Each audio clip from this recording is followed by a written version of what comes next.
This is the Lone Crater YouTube. We hope this video helps. You start by getting a cloud Android platform account and a clean APK ready to upload. Once authenticated, make sure your iOS device is on a fast network and sign into the service. Upload or reference the APK or package ID per the provider's upload flow. This moves the app to their virtual device.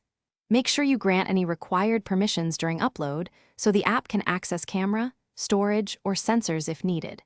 Now proceed to session setup. Next, configure the virtual device parameters.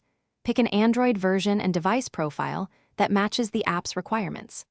Once done, map input so your iPhone or iPad touch, keyboard, and orientation controls translate correctly into the remote session.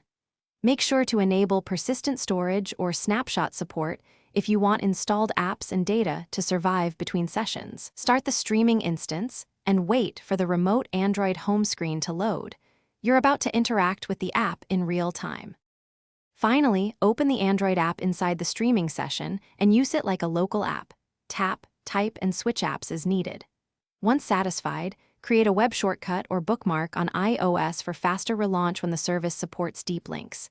If you hit performance issues, restart the virtual instance or lower the CPU profile. For permission errors, revisit permission settings in the provider console and in the app.